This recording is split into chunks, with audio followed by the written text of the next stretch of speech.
Yeah, on Newsnight, I am Emefa Apawu is live on myjoyonline.com. Also, we're live on Facebook. Your thoughts, comments, contributions are welcome. Is via WhatsApp is 0244340437. Into our very first story for tonight, NDC Member of Parliament for Boko Central and former Information Minister Mahama Ayariga says his flag bearer, John Dramani Mahama, has delayed in nominating his running mate and should have done so by now ahead of the 2020 elections. Speaking on a yet-to-be-aired interview tonight on PM Express from 9 p.m. on the Joy News channel, Mr. Ayariga, who also served as Youth and Sports Minister under the Mahama administration, says the NDC flag bearer will soon run out of excuses for delaying the outdooring of a running mate. Listen. Our flag bearer should have nominated a running mate by now. That's what I think. Okay. Because he's had a lot of time. He has had a lot of time. He's opposition leader. I mean, he's a candidate of the major opposition party. He was chosen long ago, and so he's had enough time to have decided on who should be his running mate. I cannot explain honestly why up to now he has not announced a running mate. It's his prerogative to decide on the timing. Is it indecision? No. As of last year, based on engagements that some of us had with him, we all thought that the first quarter of this year would have been the right time to announce a running mate. And so we're all giving him the first quarter, which was supposed to be up to the end of March. Unfortunately, we got plunged into COVID in the first quarter. And so that, I believe, tempered the whole process of coming to a point of announcing who a running mate is. I believe he has his candidate. I believe he has his candidate. Is that excuse one that you accept? Yes, in the heat of the COVID, I know where we are, where nobody knows when this is going to be over. Wow. Is that excuse that the party should so ascribe to? I think that after a while, he will lose the sympathy of COVID as an excuse. Frankly speaking, somewhere in March, in April, people didn't even really want to pay attention to who's going to be whose running mate.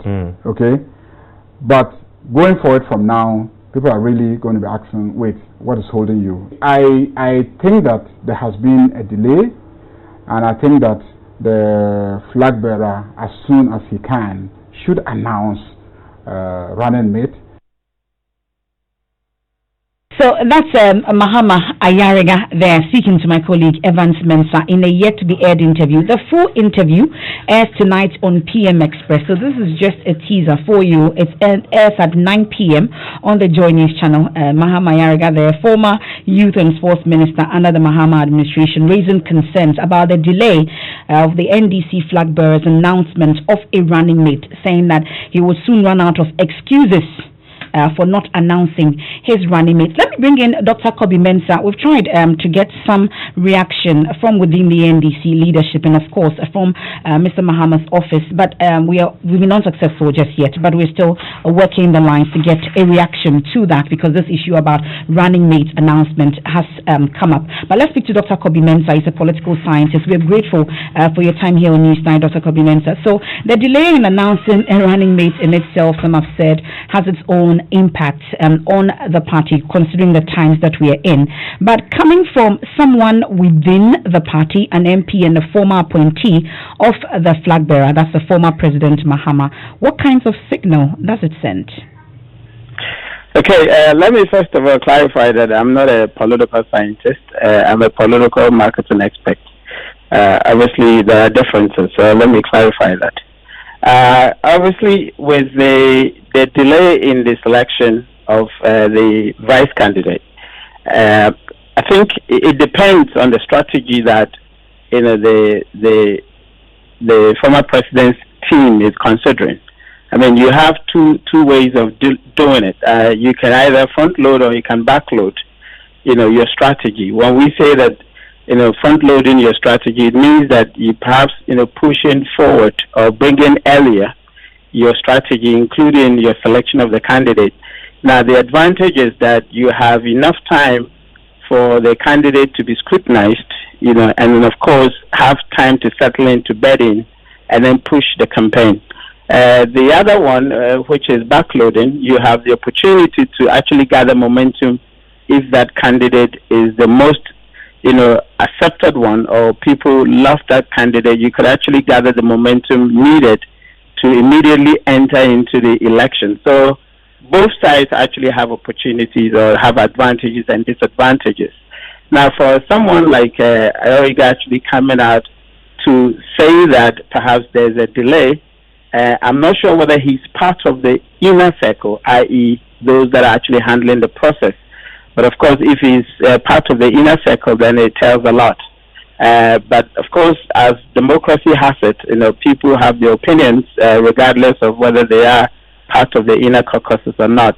That's his opinion he's expressed. Whether the team actually agree with that or not, I couldn't tell. And whether that could actually have an impact, it depends on how they manage it. So obviously, it wouldn't actually have an impact per se, or it could actually be a reflection of what other people are so thinking. In my view, there is a delay. Obviously, you would want to actually push your candidate earlier. But of course, the circumstances can also tell.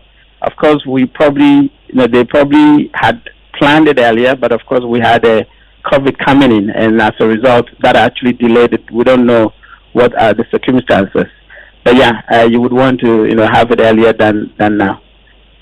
I am particularly surprised about how Mr. Ayariga must have come out the way he did. But does it send signals also of some frustration within the party?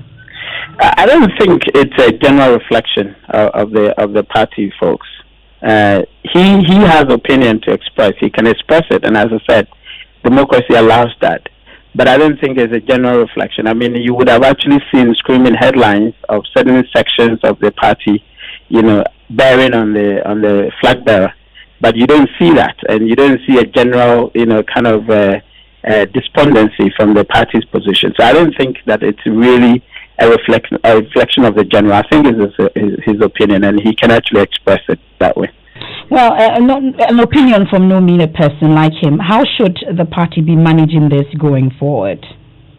In terms of managing Ayariga's position, or managing the process? The process, I mean, because I'm sure that he's not the only person that has such an opinion. A lot more people have been talking about it. I think that I am sure that they probably had stumbled a little bit because of the current situation. Of course, with the COVID, on us, it is realistic that people may not be very, very, attentive to who the who the vice candidate is going to be. A lot of people's attention are on health, on how we deal with it, and so that could actually be one of the things that are actually, affecting the announcement.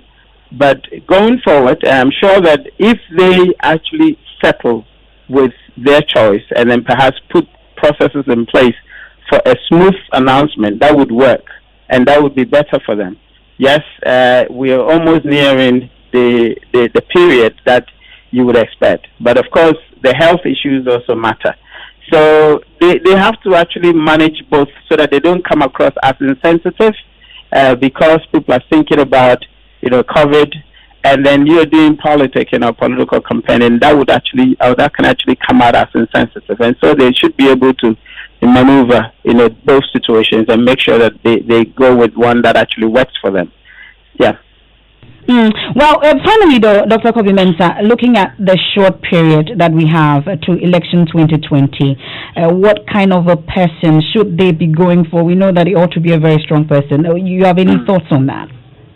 Yeah, for me, I had always maintained that what were the questions that were put forward, John's position. You want to look at the gaps, that actually the leadership, presents, and then try to fill the gaps. So you want a candidate that can complement, the leader from that perspective. So you want a very strong candidate, someone that, people wouldn't see as a pushover, or that could actually represent the president in a very fantastic manner. So for me, it is about the questions that were put forward to John's leadership and making sure that questions are actually answered by the vice candidate. And that means that you want a very assertive person. You want somebody who can actually speak the economic language. You want somebody that actually presents a very strong leadership character. And these are some of the qualities that I'm actually expecting. Dr. Kobi Mensah, we're grateful for your time. He's a political marketing strategist, and we've been speaking about Mr. Mahama Ayariga's yet-to-be-aired interview tonight on PM Express at 9 p.m. So the full interview airs on PM Express, the Joy News channel, tonight from 9 p.m. Of course, you know that's free to air on all digital platforms. Listen to Mahama Ayariga open up about his relationship with the Special Prosecutor Martin Amidu and why he believes the man still calls his father, is prosecuting him. He has concerns about that. That's an interview, a must-watch interview tonight at 9 p.m. And we've been interrogating his concerns. He raised opinions about why the flag bearer has still not announced a running mate. And he says he's running out of excuses for not announcing that particular person who would partner him into election 2020. Let's go back to the story we've been talking about on Top Story. The Attorney General said to seize properties worth $3 million from former Deputy National Security Coordinator under the John Mahama administration and 2 ex-top officials of the NCA. You know that today the court found them guilty of causing financial loss to the state, all 3 of them, and they had to refund the $3 million. And they were, the court says they acted recklessly and acted with impunity. The communications director of the NDC, Sami Jemfi, has joined us on the line. We are grateful for your time here on Newsnight. I know we called you on this specific matter about the NCA issue in court today, but I'm sure you've also heard Mr. Mahama Ayariga's opinion on the delay in the announcement of a running mate by the flag bearer. Your initial thoughts? I have not heard what Honorable Mahama Ayariga has said about the issue of the appointment of running mate by the flag bearer of the NDC. What I can say is that the flag bearer of the party has spoken to that issue in very clear terms. Nobody wants to win the 2020 elections than him. It is his prerogative to appoint a running mate. And so he decides the when, the who, and the how. And I am sure that as and when the time is appropriate, he will communicate to the public, first of all the party and then the public, who his running mate for the 2020 general elections is going to be. And so I don't want us to drag this issue beyond that because I have not even heard what the Honorable Member of Parliament has said.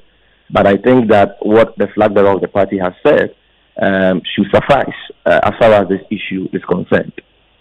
Well, but do you get a sense that for him to come out the way he did, he's a former appointee of the former president, for instance, do you get a sense that there's a sense of frustration within the party, people wanting to know who their running mate will be? I have not listened to the said interview. If I heard you right, you indicated that you are yet to air the interview. And so... Well, you have to air the full interview, I said. We I cannot speak to it. I would want to listen to everything he said so that if I decide to comment on it, it can be a fair comment. You understand that? It wouldn't be fair for me to listen to a 30 seconds excerpt of probably a 30 minutes or an hour interview and pass judgments or opinions on the basis of that. Like I said, the flag bearer of the NDC, His Excellency John Dramani Mahama, in his latest digital conversation with the people of this country, spoke to this issue. He says he is very clear in his mind who his running mate going into the 2020 elections is going to be. He has a timetable that he's working with. We are not behind time. And as and when he deems appropriate, that person will be named. And you, as communications director, you don't think that we are running out of time in terms of the announcement of that person, right? Not at all. Well, let's move on to the substantive issue for which reason we called you, Mr. Sami Jemfi. In the early days of the Akufo-Addo administration, many former appointees of the NDC administration, each time members of the NPP or government accused them of corruption, they responded by challenging the government to drag them to court. Do you agree with those who say that this verdict, the NCA verdict, vindicates the position that there was indeed corruption in the former administration? First of all, let me make it clear that the NDC is committed, to the fight against corruption. We are a party which believes in the principles of probity and accountability. And that is why, while in office, we even prosecuted our own officials for corruption-related cases. And so we have no qualms about the decision of government to hold any public servant who served in the ex-Wal Mahama regime to account for their stewardship in accordance with the rule of law. There is absolutely nothing wrong with it. And any public official must be ready at any day, any time to render account for their stewardship. What is key in all this is whether or not the ends of justice has been served, is whether or not the rule of law has been followed. What I find strange in my, elementary understanding of the law is why the trial judge did not wait for the ruling of the Court of Appeal on the submissions or on the appeals, which have been filed by the convicted accused persons. I believe that it would have been fair for the trial judge to have waited for that, because Emefa, you know that when the prosecution closed their case in the matter, the accused persons filed submissions of no case. Same were overruled, whereupon they filed appeals to the Court of Appeal challenging that decision. We know that the Court of Appeal has delivered their ruling relative to the appeal filed by the third accused. And it is instructive to know that in that ruling, they upheld that appeal, overturned the decision of the trial judge as having erred in law when he held that the third accused had a case to answer, because in the opinion of the Court of Appeal, a prima facie case had not been established by the prosecution. They are yet to deliver their ruling on the other appeals, in connection with these other accused persons who have been convicted. And so I believe that it would have been fair if the trial court had waited for that, especially given the fact that the Court of Appeal felt that the trial judge was being, in their words, highly prejudicial to the third accused persons. And so, but quickly, just on the issues about the appeal, Mr. Jenfi, just quickly on the appeals issue that you raised, is the court stopped because of an appeal unless a stay of execution of the trial in the High Court has been granted? Is that not what it is? No, it is discretionary. It is not mandatory. So the operative word in that provision says may stay. You understand? However, the courts are there to serve the ends of justice, and I am only expressing an opinion, having followed the trajectory of this case, that looking at the way that ruling went, it would have been proper, in my candid view, if the trial court had waited for the ruling of the Court of Appeal in those other applications. Be that as it may, he has made his decision. Lawyers for the convicted persons have served notice that they will be appealing that decision in the coming days. It will be interesting for us to see how that matter unfolds. What I want to say to our brothers in the MPP officials, like their communications director, Boabian Samoa, who you spoke to a few minutes ago, who are gloating over this decision, is that the easiest path in the fight against corruption is the prosecution and punishment of political opponents. The true test of a government's commitment to the fight against corruption lies in the ability of that government to prosecute their own for wrongdoing, like President Mahama, exemplified when he was in office. So far, Ghanaians have not seen President Akufo-Addo take any action against his appointees who have been found, to have engaged in brazen acts of corruption, like the Box scandal, the PPA scandal, the NYA scandal, the Cruz scandal, and the several other thinking corruption scandals that have engulfed this regime in the last 3.5 years. That is what they must be interested in. To come on air and gloat over the prosecution and conviction of political opponents, yes, that is good. But they must understand that the selective application of the law cannot win the fight against corruption. And so if they sincerely believe in the fight against corruption, then we must be advocating for the application of the law across board, irrespective of who is involved, whether MPP officials, public servants, or whatever.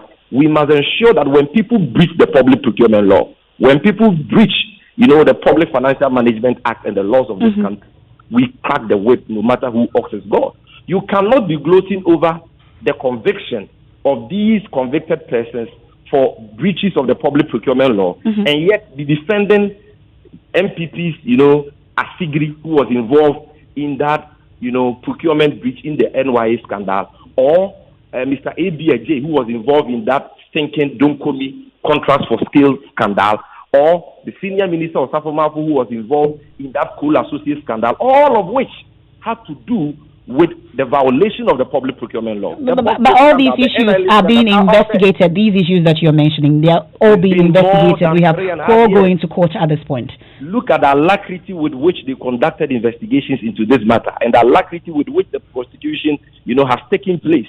This government has barely 6 months to the end of their tenure. When are we going to see President Akufo-Addo demonstrate true and genuine commitment to the fight against? But if you say alacrity in this case, Mr. Sami Jenfi, if you say alacrity, this case went to court in 2017. So the prosecution, yes, in 2017, that was within the first year that President Akufo-Addo was sworn in office. The Bosgate scandal happened in 2017. BOST itself has established, per their own investigations, that the sale of that 5 million liters of contaminated fuel violated the public procurement law, and that the proceeds have not been accounted for. What is President Akufo-Addo waiting for? And so all of us are interested in seeing the laws of this country work so that we can protect the public purse for the good of this country. Okay. But in doing so, we must advocate for the law to be applied across board. This selective application of the law, of only seeing evil relative to things done by political opponents, and yet when it comes to people in government, they are whitewashed by no less a person than the president himself. They are cleared by the chief corruption clearing agents and Mr. Sami Jenfi, let me quickly coming and wrap up on this. Mr. Sami Jenfi, I would want to find out briefly, has this judgment sent shockwaves down the opposition? Not at all. If we, whilst in office, could investigate our own officials and prosecute them for acts of corruption without that sending any, panic, down our spine, like you're suggesting, then why would we have any problem if public servants who served on boards under the Mahama administration are being held to account? All we are saying is that let the rule of law have its course, okay? And let us also see a balanced application of the law. We cannot have one set of laws for public servants who served under the Mahama regime and have a different set of laws for the likes of Osafo Malfo and senior officials of the Akufo-Addo government who have been found to have engaged in more grievous and brazen acts of corruption. That is not how to build a country.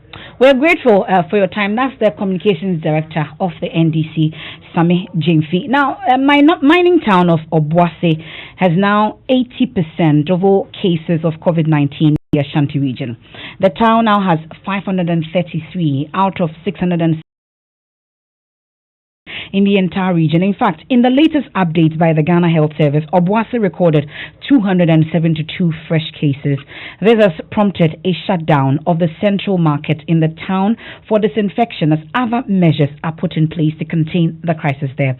The Director General of the Ghana Health Service, Dr. Patrick Abwaje, gave the following statistics on the town. The next major place is Ashanti region, where we have recorded 307 new cases. And out of that, about 272 has come from Obuasi alone. The areas affected in Obuasi are the Central Market, Wabaso, and Asonkori area. And a few miners has also been reported with cases. This is a case of the Central Market was a case of a couple who were positive unknown and have been trading and working with people for the past 2 weeks, and we found their immediate contact, 17 of their immediate contacts being positive, and that has led to the spread in the market. As we speak now, the market has been closed so that contact tracing and cleaning and disinfection will take place. Currently, Kumasi reported only 5 cases. Ofori is another main area where we've recorded 25 cases, and in Kawe 5. So now Kumasi Metro cases are coming down. Obuasi is going up, and in Kawe. So that tells us that some of the dynamics of the large groupings were a very congested, the central market and the lorry park is a very congested market. So any case there can lead to a quick flare-up. And so currently we have a team of about 40 teams of contact treaters trying to quickly mop up the cases and isolate. We currently have put about 45 of them in isolation. The rest are home isolation. Today, a significant number of those who cannot self-isolate will be moved to an identified isolation center this morning. Now, for municipal officials of Obuasi, the increasing cases of COVID-19 in the town come down to a failure of the people to accept the disease is real. Throughout last week, Joy News reporter Ohiming Teria spoke to some residents about this problem.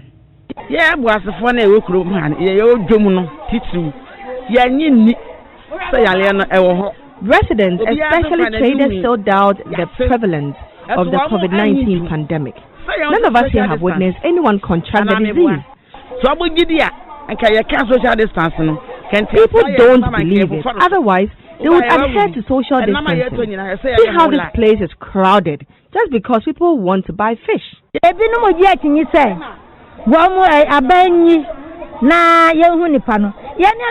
disputing the existence of COVID-19 here in Obuasi. They want to believe only when they see infected persons. I don't know how to support this suggestion. It would dangerously breed discrimination. Imagine me, a fish seller, being one of the infected. The stigma will stay with me for the rest of my life. You heard there's some residents of Obuasi interacting with Ohiming Teria, but with the cases increasing, some residents are now calling for a lockdown of the town. My colleague Ohiming Teria was there. He's been interacting with some of them. We can listen. Out of a total of 483 COVID-19 cases recorded in the Ashanti region, Obuasi accounts for 272, making it the hottest spot for the virus. The town also has the highest number of over 4,000 samples tested. Authorities blame complacency and lack of negative attitude of some residents for the upsurge in cases. Market women especially have been flouting social distancing protocols, forcing authorities to close Obuasi Central Market A and B to business indefinitely. Armed security personnel have to be deployed to ward off resistance from residents protesting the setting up of an isolation center.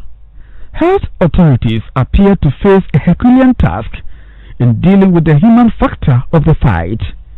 Yamenu is acting municipal health director. We should be so concerned about the figures, and not even only the figures, but if my sample was taken 3 weeks back and I've now had the results and it's positive, what happened from the day of the sample taking and the day I had my results? Where have I been to? Who have I mingled with? So it's a very big concern. It makes contact tracing very difficult because the case himself or herself would have even lost remembrance of who they have had contact with. In the midst of the dilemma, some residents want immediate lockdown of the new epicenter of the coronavirus in Obuasi. I never understand why Obuasi was not part of the places they locked down, because first 3 cases that they confirmed, one was from Obuasi. So what I was expecting from the president just last Sunday was Obuasi to lock down, because checking some of the regions, Obuasi cases are even higher than some of the regions. So Obuasi should have been locked down even more than 1 week or 2 weeks, because at least getting locked down and being safe is better than getting the virus. In fact, I'm scaring, because right now we don't know who tested the positive and we are all moving around. Our opinion leaders and then the MCEs and DCEs have to come together and then consult the government if they can even lock Obuasi at least 1 week.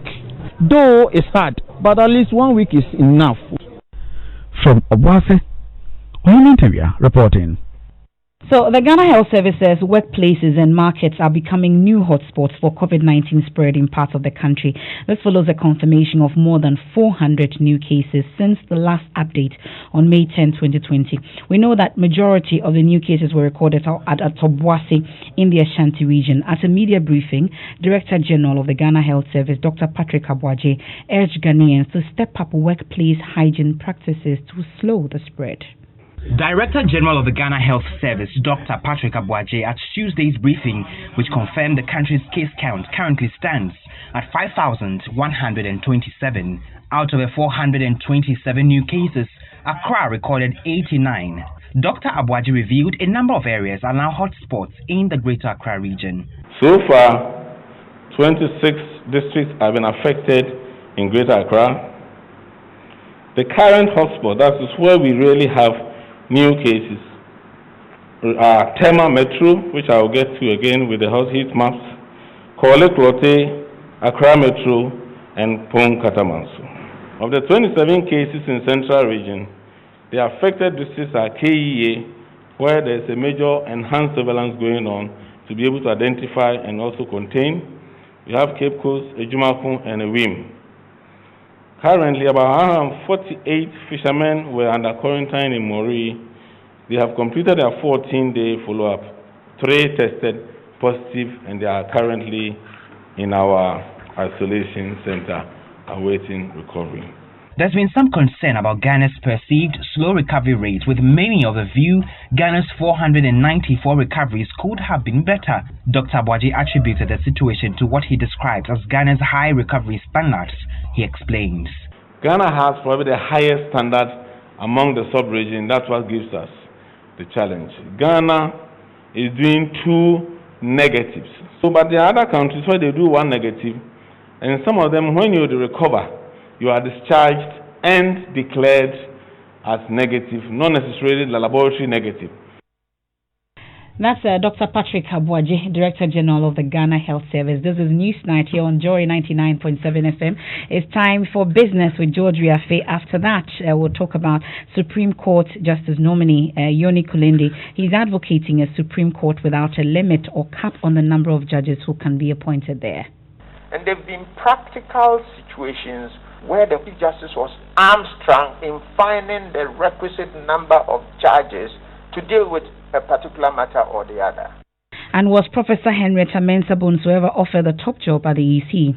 Nobody had approached me for anything, and yet I kept seeing headlines. Somebody even had a headline explaining why I turned it down. And it was a very difficult time for me. Details from today's vetting. I remember a friend of mine on campus, and he always used to make this line or passes where that Emefa, people can lie. You know, and sometimes people say certain things about you, they don't even know you and all the rest, and how they are, not in this particular case, but I'm just saying that sometimes people can even say they know you, they went to school with you, they know this, they know this and that. People can lie. What's in business? Well, Emefa, coming up in business, government outlines priority areas for additional spending despite some expenditure cuts in the wake of the coronavirus.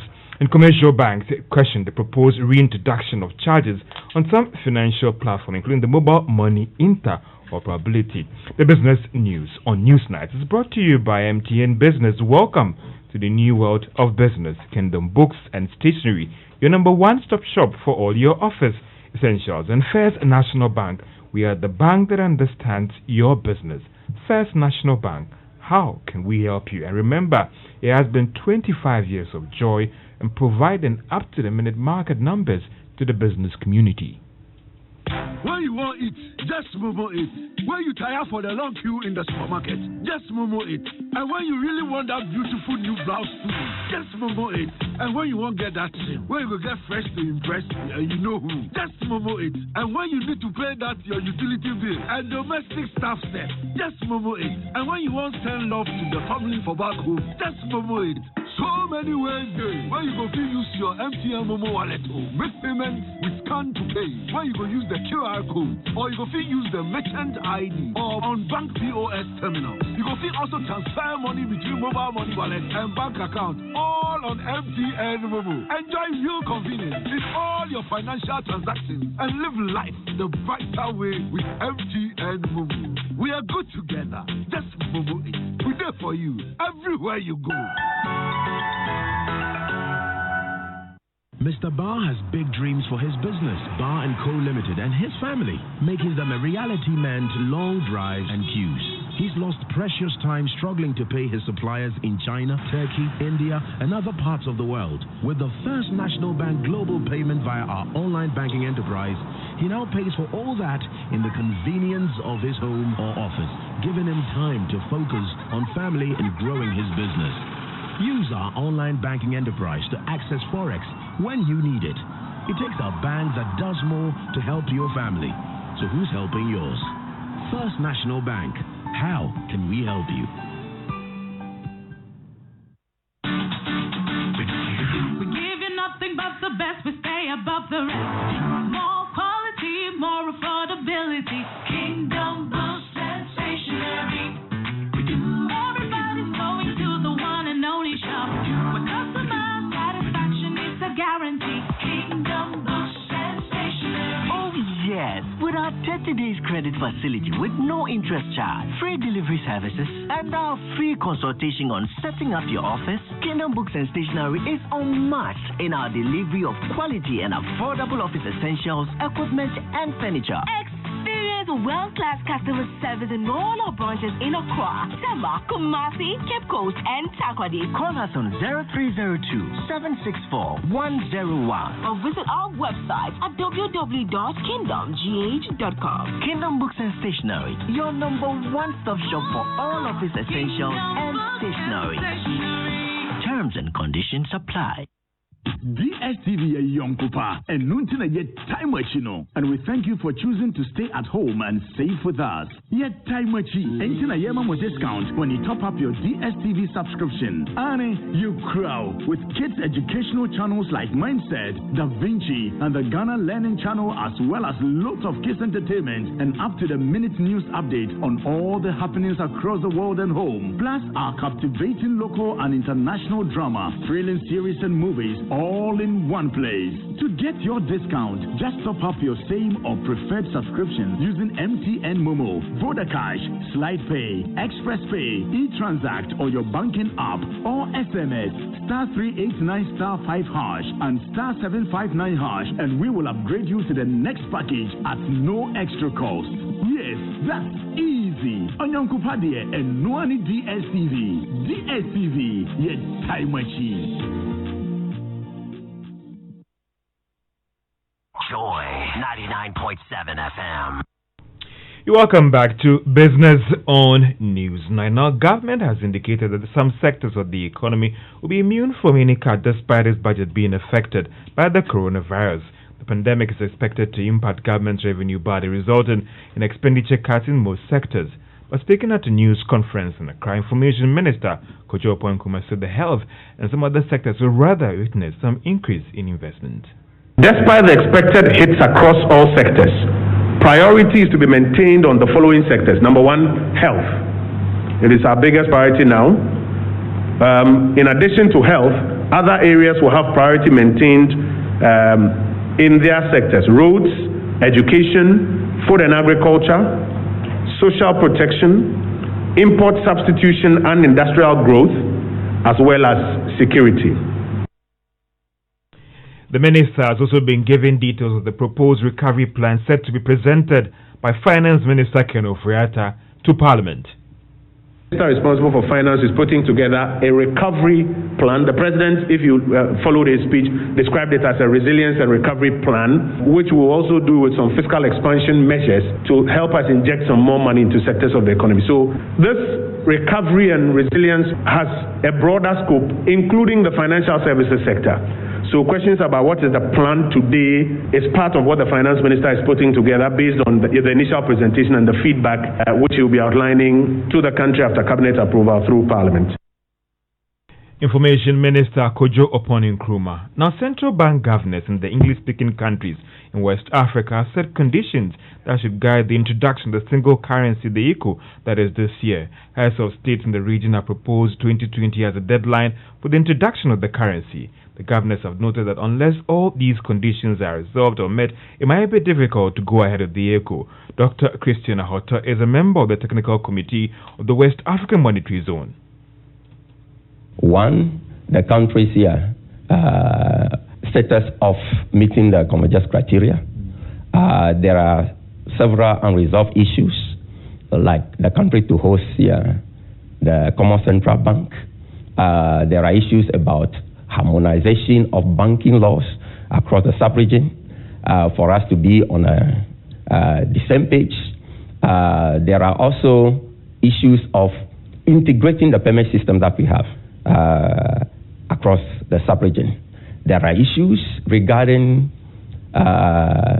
what we call central bank capital. We have to determine the capital of the central bank and then share that among the individual countries. There are issues of what we call stabilization fund. For instance, we know that countries are at different levels of development. We are going into this monetary union. And if you go into this monetary union, depending on the shocks hitting the economy, it may affect one country adversely, another country positively. In that sense, you should have a fund in place such that if any country is affected by any external shock adversely, you could quickly go to the aid of that country. That is what we call stabilization fund. That fund has also not been fully funded as we speak. So many issues unresolved at the moment. So we'll be looking at all these things in the state of preparedness report. Dr. Christina Hato is a member of the Technical Committee of the West African Monetary Zone, and he is also a technical advisor to the Governor of the Bank of Ghana, Dr. Ernest Addison.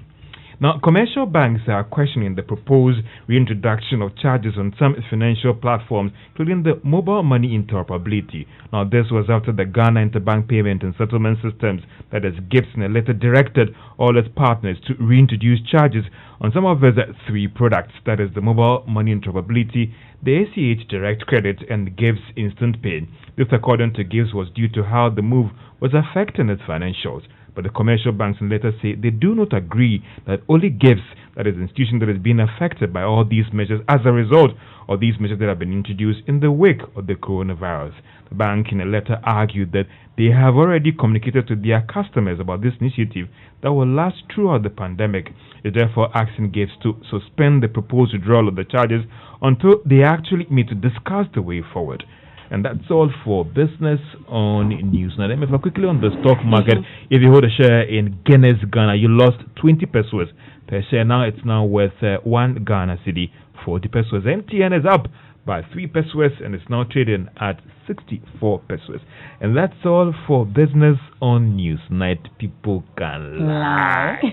Thank you very much, George, for business. Some of your comments, you've sent the name by WhatsApp is 0244340437. Some of you have also left some comments on our Facebook Live. We'll get to them also later. But this one from the binder, Ibrahim, says Ayariga should be patient for John Mahama, the incoming president. It is not a difficult task to get a running mate for the NDC. And this one from Kofi Seidu says Mahama Ayariga should not pretend that he does not have any access to the former president. His rant in the media regarding the announcement of former President Mahama's running mate is most unfortunate.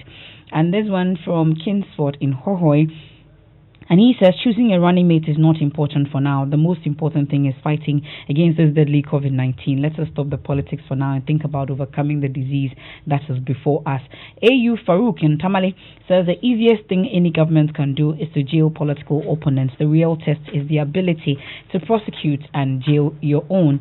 And Koku Mauli Nanegbe says, all I have at this moment is a borrowed quote from John Mahama that the easiest thing any government can do is to jail political opponents. The real test is the ability to prosecute and jail your own.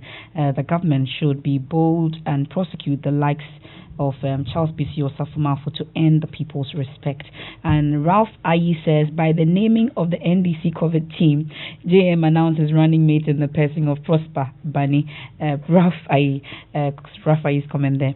And even in the U.S., the Democrats just had their flag bearer and don't even know their vice, and the elections will come on in November, and ours is in December. So what is Ayariga talking about? And this one also says, I'm pretty amazed about Mahama Ayariga's position on the running mate saga. The NDC has a history that it can't say he doesn't know. And we'll take some very final ones. And this one says, I think we should all stay calm and allow President Mahama to select his VP in his own time. And Isaac Ando is talking about Stoneboy hitting the nail on the head. We'll get to it shortly after the vetting. But Benedict Owusu has sports. Yes, Emefa. Now we're still talking about CK Akone, and one of the players that played under him during his days at Accra Atifoke was Larry Kingston. Now the former Black Stars player is part of the many who have endorsed CK as the right man for the Black Stars job. Well, he wants a long-term contract for his former boss. With me, I will be very happy to see Ghana giving him a longer term. He have a 2 years contract with the national team. At least he is building a team. We should have patience with our coaches. Give them time. Let them. How much would be ideal for you in this situation? How many years? For me to see what a coach can really do is 3 years for me. Okay. So you would have preferred that CK Akono got a 3 year deal? 3 years. Okay. 1 year, the first year will be how the players will understand him, how Ghanaians will even understand him. Yeah. He's developing players. So that was Larry Kingston on Black Stars coach CK Akono. Now, French side Amiens have started legal proceedings for the unjust relegation after the French Ligue 1 season was ended early because of the coronavirus. Paris Saint-Germain were awarded the title last month, with Amiens and Toulouse relegated after the French government cancelled the 2019-20 sporting season. Amiens were 19th in the table, 4 points behind Nimes and 10 points of Toulouse with 10 games to play. Club president Bernard Joannim said they would fight the unfair decision. That's your spot. Thank you very much, Benedict. Now, Supreme Court Justice nominee Yoni Kulendi is advocating a Supreme Court without ceiling on the number of judges. He says that gives the judiciary the necessary flexibility to deal with issues that come before it. He's been responding to questions at a vetting before the Appointment Committee of Parliament. Know that in the nature of humans, anytime humans have discretion can be abused. So my favorite provision in the Constitution is Article 296. There are actually some people who call me Article 296, because anytime I have to confront executive action, 296 is usually my recourse. Okay, because humans as we are given to abusing discretion. So if you have, for want of a better word, a bad precedent, and he has too much discretion, he will abuse it. But the flip side of it also is that you don't expect a man to dance and tie his legs. So it's the choice between the man dancing in an ugly, obscene way or disabling the man from dancing at all.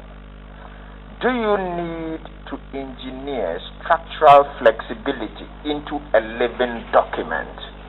Because this is not a document that is given to flippant amendments. So in constitutional making, opt more for provisions that can accommodate future needs. So think about a situation where if you had a ceiling and then you also have practical incidents, just like we have a practical situation where you have practical incidents where you have need for panels and for judges, because judges are either conflicted or judges have dealt with other aspects of the matter, and so the Chief Justice has to empanel another court, and he doesn't have the judges. Now, he's also calling for structural reforms at the judicial service to ensure better remuneration for judges and staff. He observed the judiciary cannot be said to be wholly independent until they are in a position to decide their finances. Guess what? His close association with the president also came up, and he assured he would discharge his duties without fear or favor, even in matters that involve the government or the person of Mr. Akufo-Addo. Mr. Chairman, I did not and do not only have an interaction with the president. As a matter of candor, I have a relationship with the current president, Mr. Chairman, but it is also to the same extent that I have relationships with several other politicians and presidents. In fact, I can say as a matter of candor that if the president did not nominate me and was not too busy with the considerations of his office, if I were nominated for some other job, he will most likely be my primary professional referee, and you would have seen his name on this CV. I want to put that on record as a matter of candor. Now, that said, my understanding of a judicial role is that judges take the judicial oath, which is captured in this constitution. Now, if you look at the tenets of that oath, it's a sacred pledge to the Ghanaian people, to God, and to your conscience that you will do right by all manner of men. Supreme Court nominee Yoni Kulendi. Now let's talk about another nominee, Professor Henrietta Mensah-Bonsu. Responding to a question on the implementation of recommendations made by the Ayawaso West Wuogon Commission of Inquiry, Professor Mensah-Bonsu said it is not the duty of members of the commission to push for implementation of the report. She instead called on Parliament and other institutions to push for its implementation. You are guided by law. The rules say that when you hand in your report, you are functus officio. So it's not your duty to go chasing people to implement. It becomes property that honorable members like you should follow up, not the commission. The commission doesn't exist anymore. It is functus officio. And when, for example, judges take decisions in the courts, the judge may have really sweated over the decision. It goes on appeal and it is reversed. The judge doesn't hold a press conference to complain. That's the nature of it. Would you have wished personally for better? Well, when you give advice, you hope that it will be taken. But what I know of advice is that those who want it don't need it, and those who need it don't want it. And it was also rumored that her name may have come up for the position of Electoral Commission boss to replace Charlotte Osei. But Professor Mensah-Bonsu told MPs she was never approached to take up the job. First of all, I want to find out from you if I'm sure you have publications before the nomination of Madam Jane Mensah to become the Electoral Commissioner suggested that you were considered for that post. Have you ever been approached for the post of Electoral Commissioner by anyone close to the appointing authority or the appointing authority themselves? Mr. Chairman, this was a very difficult time for me. Nobody had approached me for anything. And yet I kept seeing headlines. Somebody even had a headline explaining why I turned it down. It was a very difficult time for me. People were saying, hold a press conference. And I said, what are you going to deny? Nobody has offered you anything. What are you going to deny? So let's just say that I won the popular vote. Thank you. That's Professor Henrietta Mensah Bonsu. Now, the overlord of Dagbon, Yana Abukari Mahama II, has given his full support and the support of the entire Dagbon state to the Join It Arrive Alive campaign. Listen to him. He will always work with Joy and other media houses in the country. So when the program is rolled out, anytime he's going to embark on those programs, he will invite Joy News to be part of it, so that together we can sensitize our people so that they can start on a journey and arrive safely. That's Yana, and of course we're continuing to drive safe and arrive alive. We need you alive. COVID is already taking lives. We don't want the roads to also take your life. Arrive alive. Now, in a bit, we'll be getting into the Geek Squad, and Kobe Spikey Nkrumah joins me in the studio. What are we talking about tonight? We're having a Q&A session, and we'll be talking about what's trending in the tech world. Okay. So all the new stuff. Do you know Elon Musk's son's name? No. What's his name? Even I can't pronounce it. Oh, okay. I'll try and see if I can. It has A12 in it. A-12. Yeah, and then you know the ash, phonetic symbol ash is in there somewhere. Like, and then it starts with an X, a single letter X. What kind of name is that? But I have a question ahead of it. I'll send more later. Sure. Why is my data running? Is it my phone or is my network? Is it running for the Olympics or is it running for president? This point is like the symbols. It runs, Akasa. So check which apps are running on your phone. Okay. I'm sure you're probably always scrolling through Instagram. I'm using a good phone. Facebook. No, I don't really do social media. Not too much. On WhatsApp? Yes. Auto download is on? No. It's off. I'll give you my phone to check. And Geek Squad, you're coming up next, and they'll take all your questions. Trust them to give you answers to them. I leave you with dancehall artist Stonebwoy, and he's been settling the score on the fact that Nigerian artists need the Ghanaian exposure to make a breakthrough in the music industry. There's more news when you log on to myjoyonline.com. Right after that, Geek Squad up next. When I look into your eyes, that tells you what I was talking about, that the blessing that, because I believe so. It was never in any way negative. It was not even insulting. It was a vibe.